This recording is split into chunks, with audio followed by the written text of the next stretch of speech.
So we did a little experiment recently. You took 2 of my watches and I took 2 of your watches. We spent the weekend with each other's to get a little extended hands-on experience. So what were the 2 that you gave me? I gave you a Ming and I gave you a Speedmaster, a vintage Speedmaster, 321. What's the reference number? 145012 from 1967. And I gave you the Ming 1709, exactly, with the burgundy dial. Vintage Speedy, earlier Ming, so 2 different watches. And I also gave you 2 different watches. Pretty different, yeah. So we have a Benrus Type 1, the modern iteration, not the vintage. And we have a Chronoswiss Cabrio, which is kind of like a Reverso, kind of like a Basculin, square dress watch steel that has a unique acrobatic effect, let's say. Yeah, the Benrus is a military watch, a re-edition, so that's kind of, I guess, more, my wheelhouse, these bigger, chunkier military pieces. Yep.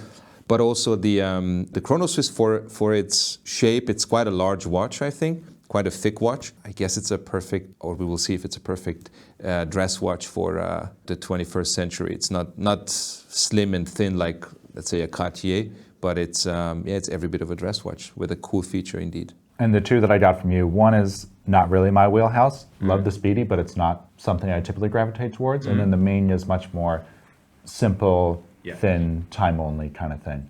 Yeah, the funny thing is all 4 of them, I think, are very different in design. So which one of these did you actually spend more time with?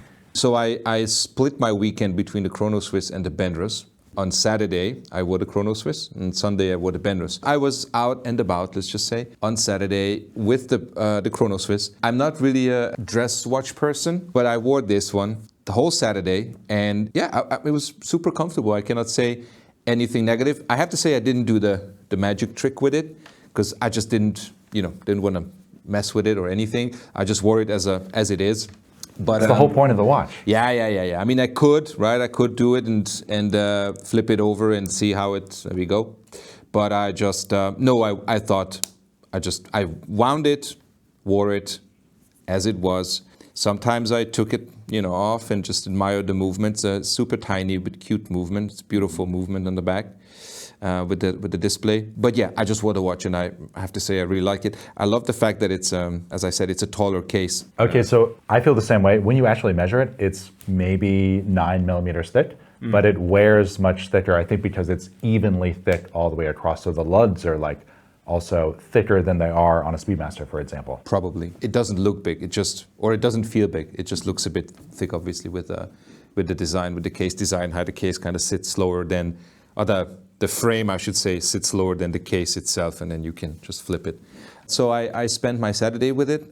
It was great. I didn't feel that I'm wearing something that I shouldn't. It wasn't too heavy. I think the strap helps because it's a rather thick strap as well. Yeah, I know you're not typically a snakeskin kind of person. No, I don't think I've ever had anything snakeskin, but maybe from now on.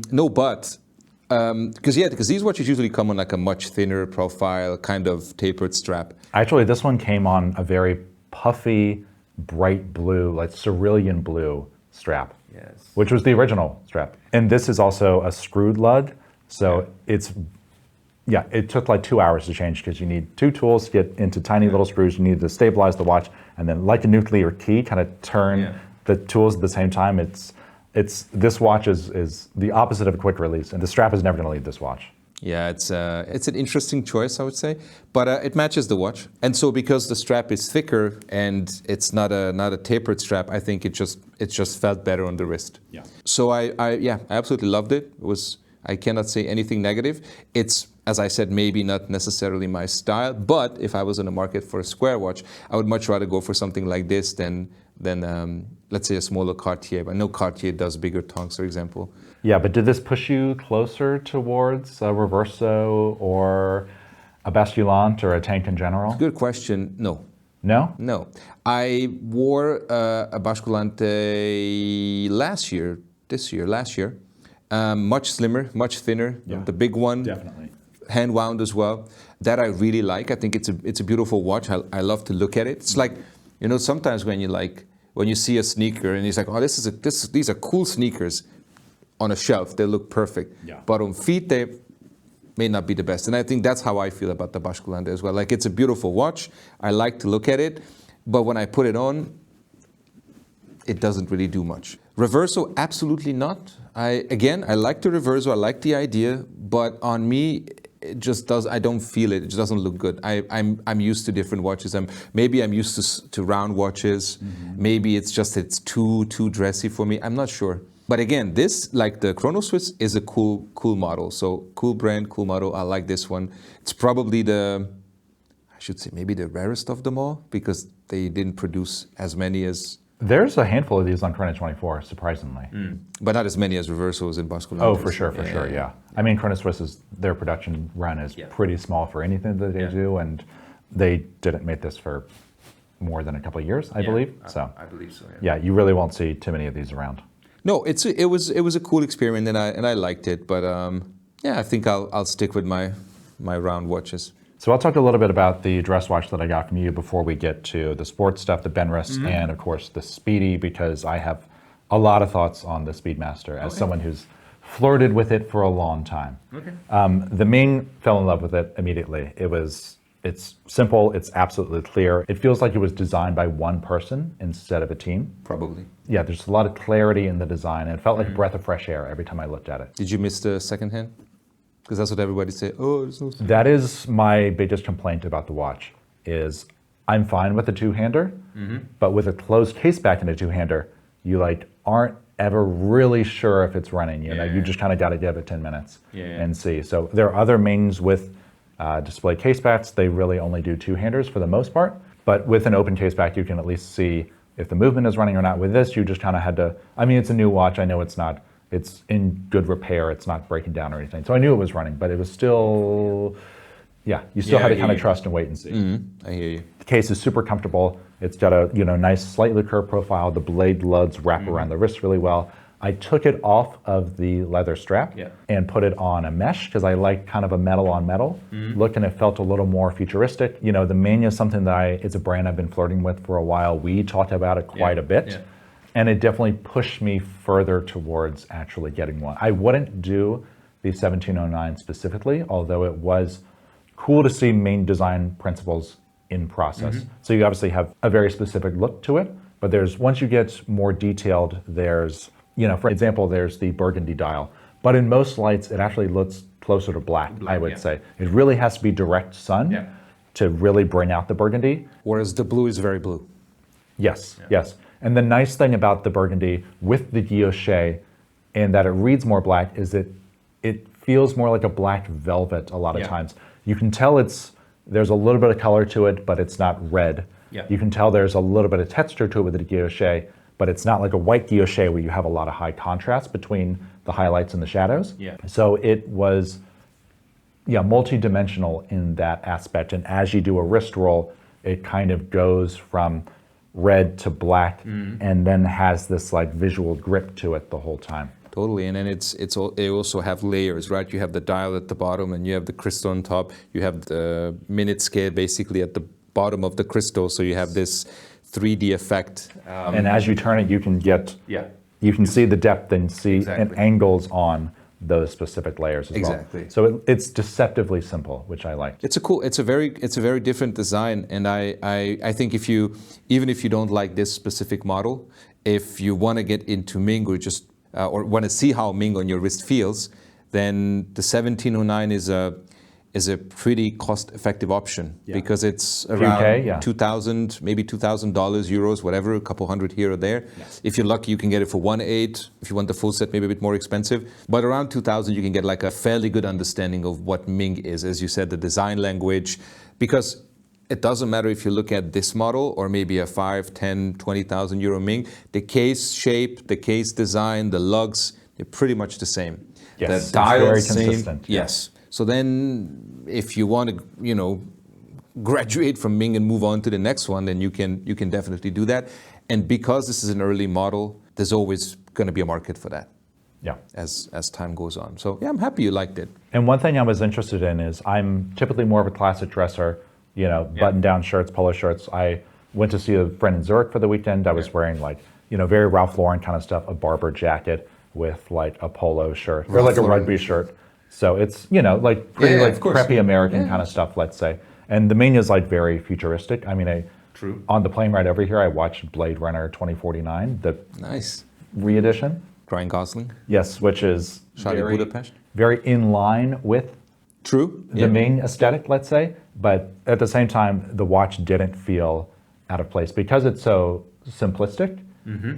It kind of blends into whatever else you have going on. So you don't have to dress basic or futuristic or anything like that. You can kind of wear it with whatever you're doing, and it will find its way in there. That's a good point because sometimes you look at people and you see the watches, and they're so out of place, right? Yeah. You see somebody, and I'm not judging, but when you see somebody like wearing a suit with like a Planet Ocean on a bracelet, that's just feels a bit out of place. Yeah, maybe because of the design, maybe because of the color, maybe because of everything. This Ming, I feel that you can. I wouldn't wear it with a suit. Let's just say that. But with a shirt and a pair of chinos or jeans and t-shirt, it just works like casual or smart casual. Kind of works well. But I'm happy that you enjoyed it. Well, let's talk about the Benrus.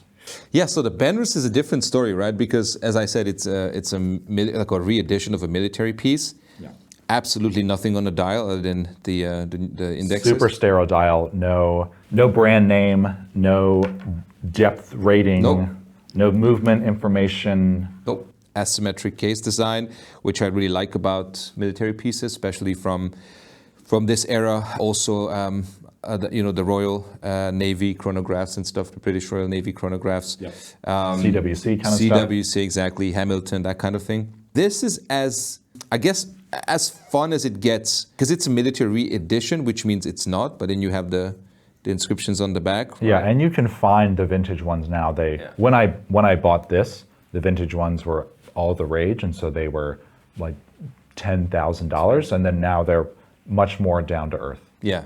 No, I think this is that's a great piece if you want to, again, feel how a military watch is on your wrist, but it's not a military watch, so it's probably not going to break the bank. And I like the brush case. I like the heft of the watch, even on the Perlon. It's a hunk of metal for sure. Yeah, which is, I guess, again, just with the Chronoswiss, you needed a chunkier strap, for me at least.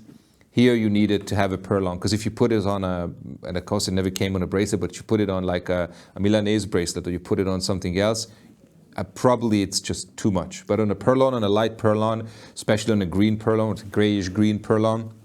Yeah, so a NATO would be the typical choice. Yeah, I would say a NATO or a Perlon strap, or anything nylon or. The reason why I chose the Perlon for this, obviously it's a very heavy watch on a very flimsy strap, so it's. Yeah.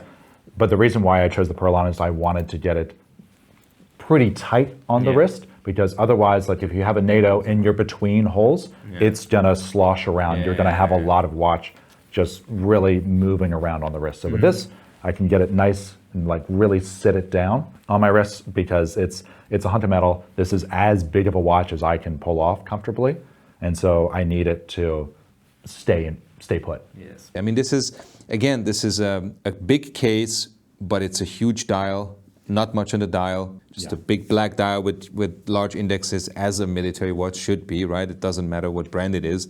What matters is in any condition you can read the time and whatever. Do you use the bezel at all? No. I don't really use bezels on my watches, really? even on the GMT. Because the reason why I bought this is to use it as a timer. So sadly, I use my iPhone as a timer. Oh my God! I have to say, Why are you in this industry?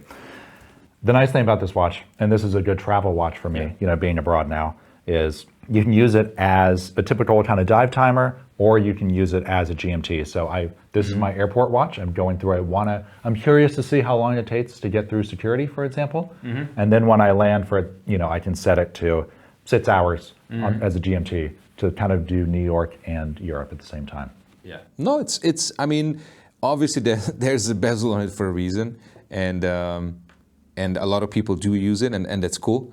I'm just, because I spent one day with it. It's not like you can use a watch as a multi-purpose tool, which it should be, and apparently you do it.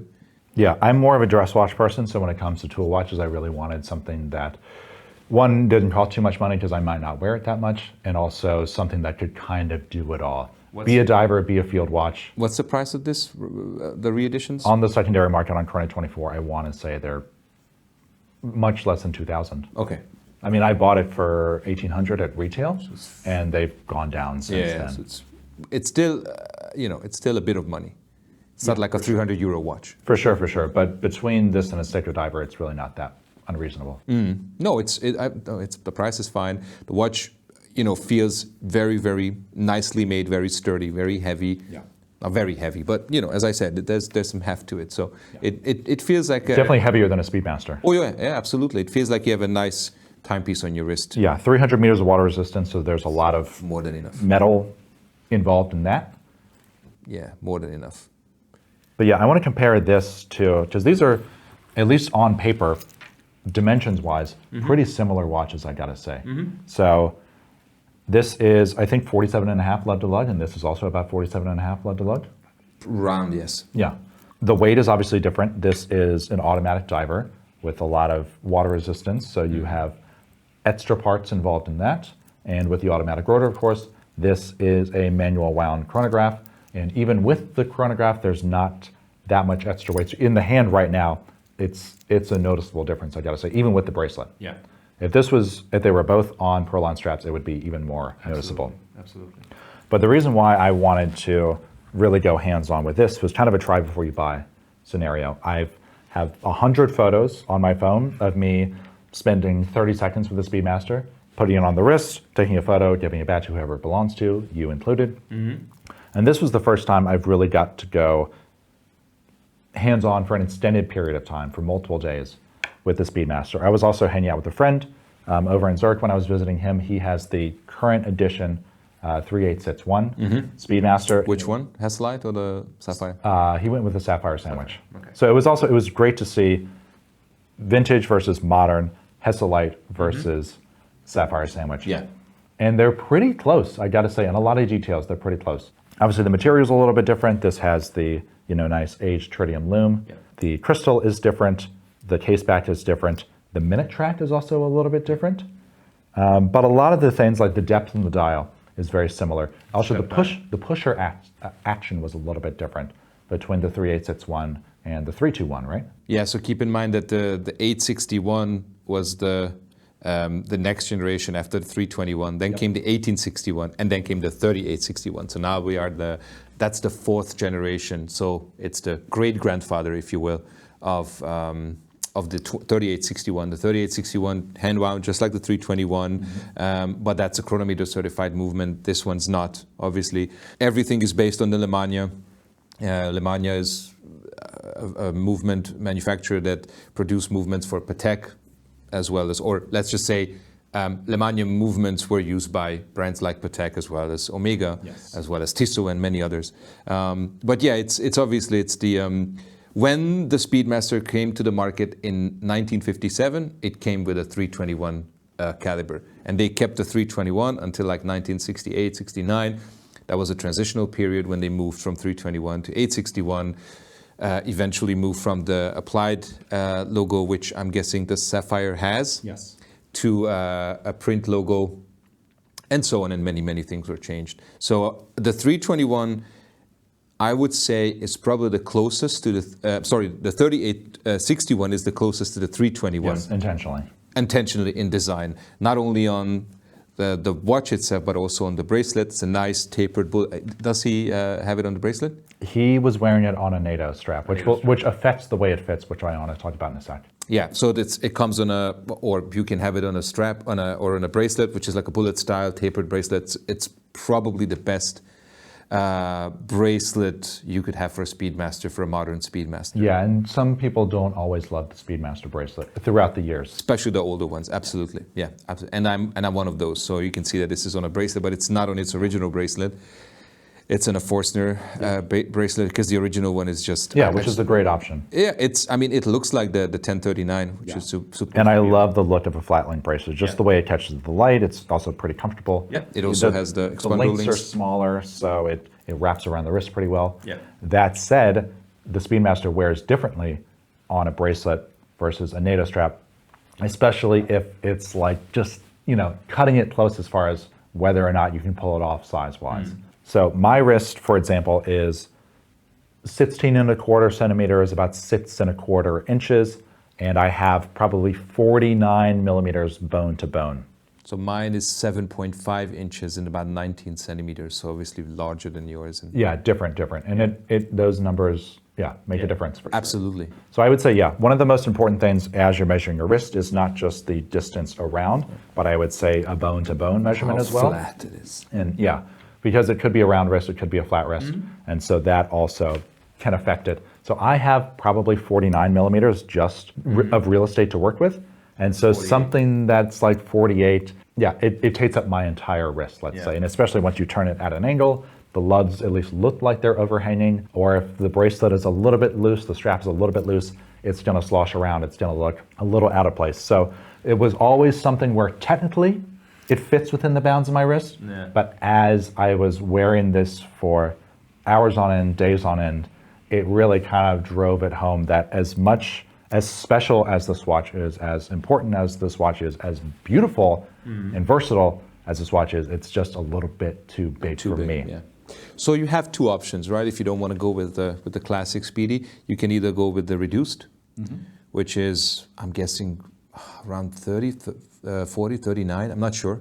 Automatic movement, so it looks like a Speedmaster Professional, but it's not, but it's close enough in design. So if you like the design, that's the next best thing, I guess. Or you could go with the first Omega in Space, which have a slightly smaller case. It's a 19 millimeter strap instead of a 20 millimeter. So obviously, again, it's a very specific watch. It's the re-edition of the first Omega in Space, but it's still a Speedmaster, it's still hand wound, still a professional. And I would say if you're close, I would switch it from a bracelet to a strap because it definitely wears a little bit larger on a bracelet with a strap. It just hugs the wrist a little bit closer, and there's like less bulk. It's also the visual, right? When you look at it, there's like a cut where you have the end of the lugs, especially if it's a bright strap, for example, very different. Then you see that's the watch and that's the strap. When you put it on a bracelet, it's a fuller thing. It's a lot more metal. Yeah. But I gotta say, this was one, especially going with a vintage version, I really get why people love the Speedmaster. It just feels like a special watch. Designed originally after the dashboards of Italian race cars, and no matter what I was wearing or what I was doing, this worked. I wish it fit me because I would totally get one. I would go 3594 with the broad arrow and the steel bezel. Yeah, it's a good one. From like late 90s, early 2000s. Yeah, it's also a re-edition of the original one. Yeah, it's called the replica, unfortunately, but it's the real deal. Not the best choice of name.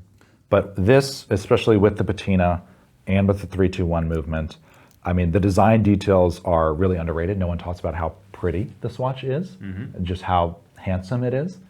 But it's really special. I think it had, a few years ago, a good few years ago, Speedmasters were the thing, and I think a lot of people in the community were like, oh, we've had enough of Speedmasters. And I understand it.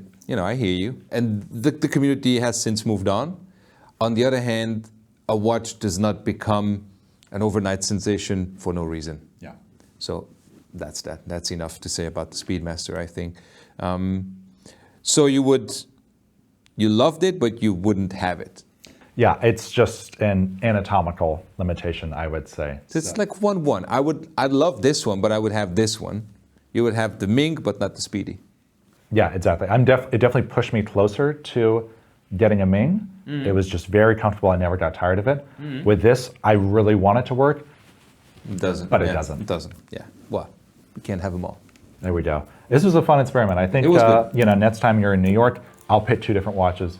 You'll pit 2 different watches. We can do the same thing. Absolutely. Cool. Balazs Ferenczi, Thomas Hendricks with Chrono24. Thanks for watching, and we'll see you soon.